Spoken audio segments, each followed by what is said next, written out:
The Ultimate Elden Ring Nightreign Combat Guide. The first thing to know is most combat actions require stamina to perform. Combat actions are any type of attack, dodge roll or guarding. This means you will not be able to perform any of these actions when at 0 stamina. This is important to be aware of, as after dodge rolls you may only be able to attack once because of your stamina left. Or another scenario, after you've guard blocked an attack, your stamina bar may have hit 0. Heavy attacks or heavy weapons require more stamina than lighter weapons for each attack. Also, every level up increases your HP, stamina and FP along with your weapon damage. Onto the dodge roll. To start off, two of the most important aspects in combat against all enemies is guarding or dodge rolling enemy attacks. The guarding mechanic is very useful to learn new movesets along with new attack ranges of new bosses or foes. Guarding is where you have your guard up to protect your HP from the attack. Here, instead of your HP taking the hit, your stamina bar will take the hit instead. The drawback here is your stamina bar will take a huge hit or drop to 0 and you will also be knocked back. However, this still becomes worth doing when learning new movesets and attack ranges. There will also be some enemies that will have shield guarding for themselves. For these enemies, you have a few options to break their guard.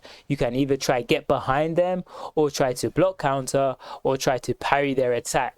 All of these will be explained throughout the next portion of the video. The other option is to distract from the front while your teammates flank from behind. Moving on to the dodge roll. The dodge roll is very complex and there are many important factors to be good at it, which is crucial for your combat. Really, watching a full guide on dodge rolling is recommended, link down below.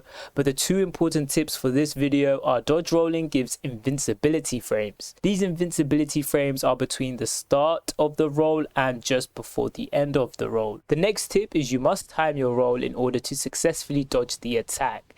This is easier said than done, as there are a high variety of timings for many attacks. Again, if struggling, the guide linked below will definitely help. The next important concept of combat is attack types and stance breaking. In most scenarios, attacking when locked onto the enemy target is the best option, though there will be definitely instances where being unlocked from the target is beneficial. Two examples are fighting multiple bosses at once. So for example here, the 3 beast phase for the Gladius boss.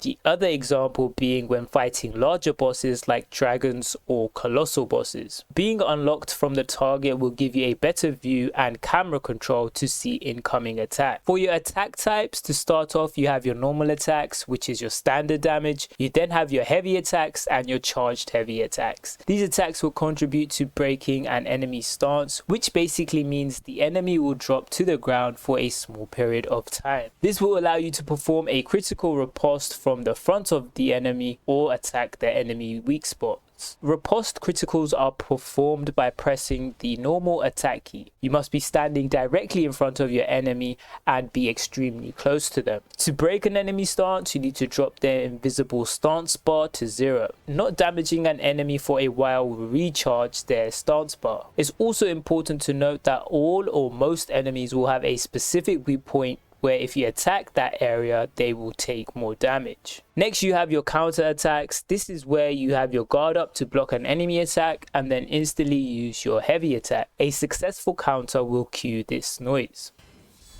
Next, you can wield a weapon with both hands, which is also useful to break the enemy's stance slightly faster and usually deals more damage. You also have jump attacks, which have better range and let you damage an enemy or their weak spot that you would otherwise not be able to reach with melee. These jump attacks also speed up stance breaking. Finally, you have attacking from behind. This usually performs a riposte critical, granted you are extremely close and directly behind the enemy. Being undetected will guarantee a riposte critical from behind. One way to get behind an enemy is sprint with your guard up and then try to roll behind them by rolling into them. You should also be aware that all enemies' backs are unguarded. One other thing to note about stance breaking is it is also known as poise, so the higher your poise, the harder it is for enemies to break your stance. This is the same for enemies. The more poise they have, the harder it is to break their stance. Finally, onto parrying. Parrying is another combat mechanic to be aware of and can be very useful against certain foes. Some shields have the parry skill or the parry ash of war.